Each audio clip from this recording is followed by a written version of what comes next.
So this is the story of this Apache kid, and he was really talented and really well skilled, and he knew it. And so he was also kind of cocky, and the elders warned him about his cockiness, but he never listened to them, and it was somewhat disrespectful to them.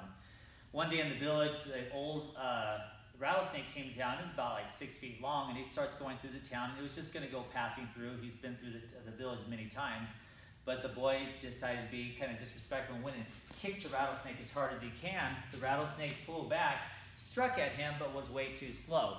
So the elders saw him do that, said, "Don't kick old rattlesnake. She's just passing through town. Be respectful. She won't bite you." And he's like, "She won't bite me anyway." Kicks it again, it flies out a little bit further. And at that time, the younger baby of the rattlesnake was a small rattlesnake, and it was perched on this little stone, getting based in the sun.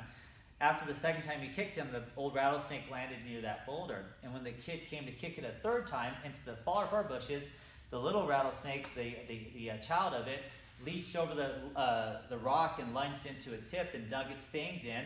And if you know about rattlesnakes, the babies will put all their poison in. So the boy got very, very sick. They rushed him to the shaman, medicine people. They could only do so much, and he was still on his deathbed. So they said, "We must send him clicks down the road and take him to the high hill where the regional shaman's at. He has stronger medicine. He has stronger magic." So they took him there, and right away the kid was just about to die at that point. So the shaman looked at him right away, knew he was poisoned, saw the rattlesnake's fangs. They were able to cut the snake off, but the head was still embedded in the kid's hip. They couldn't take it out.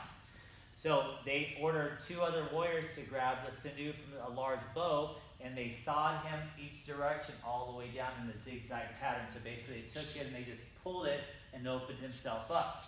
The other 2 men opened him up and let the poison drain out. Quickly he got sewed back together, and that was the, after a click or time, he became better. But he learned his lesson from then on. And that's why today the Apaches will many times have their knife canted at 45 degrees here, because if the knife is this direction, it's harder for me to get it out. Plus, it allows another person to grab it. If he's behind me, he can pull it out easier. If it's canted 45 degrees, it's harder. If he reaches for it, I can see him, and I can pull it out with this side and stab it. It's easier for me to slide and pull the knife out this way. It's easier for me to pull the knife out this way.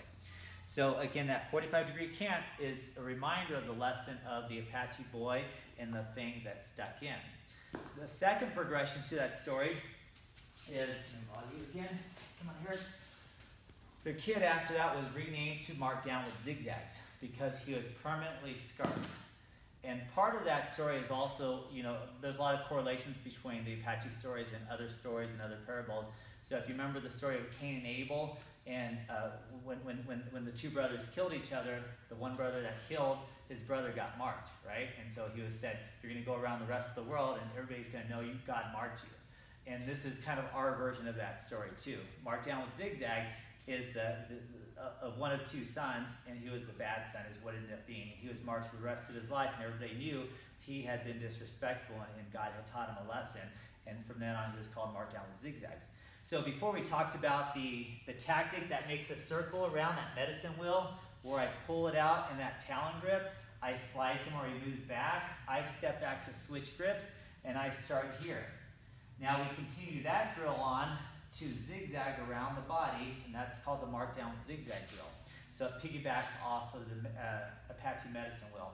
So if you just statue pose there, ideally I do them back first and the side and the front, but just in its simplest form, we got 1 strike there.